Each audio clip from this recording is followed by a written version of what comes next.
하백 여러분, 우리가 영화되어서 살아가는 새 창조에서도 통할 수 있는 일만 지금 수행하십시오.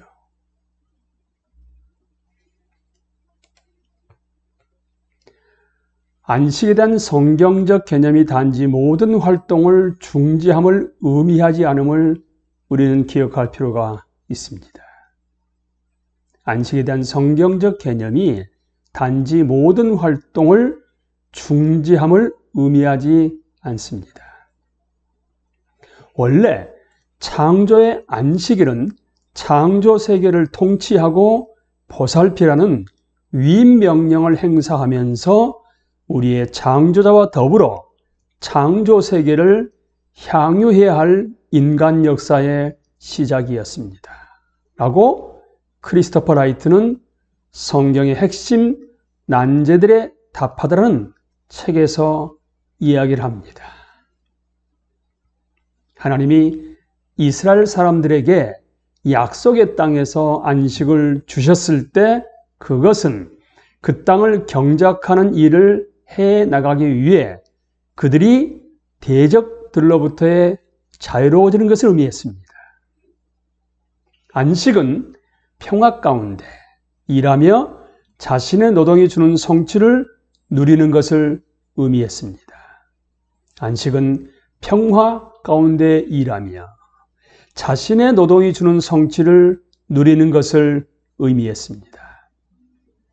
우리는 창조, 타락, 구속, 그리고 맨 마지막에 회복의 새 창조, 새 하늘 새 땅, 새 창조의 그림을 그리기 위해 토대를 하고 있는 구약 성경은 이에 훨씬 더 분명하며 유쾌한 이 세상의 방식으로 이것을 보여줍니다. 이사야 65장 17절로부터 25절을 한번 읽어보십시오. 이사야 65장 17절에서 25절 본문은 하나님의 새 하늘과 새 땅이 어떨지 숙고하기 위해 고대 이스라엘의 가정생활이라는 현실과 농경 민족의 일상 경험을 사용하고 있습니다. 그러면서 비유적 묘사에 넘어 있는 중요한 사실들을 가르치고 풍요롭게 이상을 공유하고 있습니다. 그 중간에 새 창조에 우리가 할 일이 있으리란 분명한 가정이 깔려 있습니다.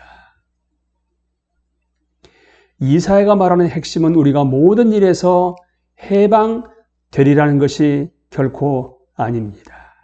그저 우리가 하는 일이 어떤 좌절과 낙담에서도 자유롭게 되리라는 것이 이사야의 말입니다. 피로, 상실, 패배, 불의, 허무, 불운의 저주는 사라질 것입니다. 새 창조에서 우리가 하는 일은 생산적이고 즐겁고 만족스럽고 지속되는 가치가 있고 하나님께 받는 복이 될 것입니다. 다시 한번 여러분. 새 창조에서 우리가 하는 일은 생산적이고 즐겁고 만족스럽고 지속되는 가치가 있고 하나님께 받는 복이 될 것입니다. 그리고 환경적으로도 안전할 것입니다. 우리는 일꾼이신 하나님의 형상으로 창조되었습니다. 새 창조에서 우리는 그 형상의 모든 능력과 잠재력을 제한 없이 발휘할 것입니다. 하나님의 영광과 우리 자신의 만족을 위해서 영원히 말입니다. 그래서 우리는 성경을 전체로서 읽어야 하는 것입니다. 그 전체로서 읽는다는 것은 그리스도 중심성에 비추어서 성경 전체가 하나님의 구원 이야기이자 최종적인 목적지가 새 창조라는 것을 인식하며 읽는다는 것을 의미합니다. 최종적인 목적지가 새 창조, 새 하늘, 새 땅입니다. 그걸 안다게 되면 우리의 삶에 영향을 끼치는 것들이 있지요. 이 가슴 설레게 하는 위대한 성경적 소망, 새 창조. 소망은 우리가 매일매일의 삶과 일터로 돌아갈 때 과연 어떤 의미가 있을까요? 크리스토퍼 라이트는 우리에게 두 가지 자신의 생각을 전달하고 있습니다. 첫째, 우리가 지금 하는 모든 일은 새 창조의 내용물에 이바지할 것이다. 인류가 하나님의 형상으로서 역사 속에서 이룰 모든 것들이 소멸되어서 없어진 것이 아니라 정화되고 구속되리라 한 것이 함의하는 것입니다. 지금 이 땅에서 우리가 하백으로 사고 있는 모든 일이 정화되고 구속되어서 새 창조의 내용물로 들어갈 것이란 이야기입니다. 인간의 삶과 복지에 대한 우리의 공헌이 의미가 있지요. 그래서 창조된 자원들을 우리가 사용하는 것이 중요합니다. 우리가 지구를 돌보는 것도 상관이 있지요.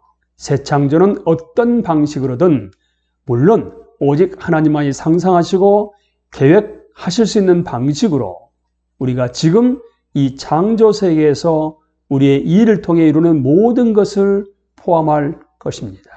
물론 정화되고 구속받아서 말이지요. 지금 우리가 일하고 있는 일터는 모든 그리스도인들의 하백들의 선교지이고 그리스도의 주되심과 복음의 참됨과 윤리에 대한 우리의 증언이 우리가 거기서 가능한 방식을 반드시 규정해야 하는 것이죠. 둘째는 우리가 지금 행하는 모든 행위는 새 창조와 기준들에 의해서 다스려져야만 합니다. 우리는 새 창조, 하백으로서 새 창조 시대를 지금부터 살아가기 때문에 그렇습니다. 신약 성경 윤리의 동력은 우리가 지금 미래의 빛 속에서 하나님 나라의 기준으로 살아가도록 부름받았다는 것이지요. 이 땅에서부터 하나님 나라의 의와 하나님 나라를 구하는 그러한 삶이라는 것이 하나님 나라의 기준으로 살아가도록 부름받았다는 것이지요.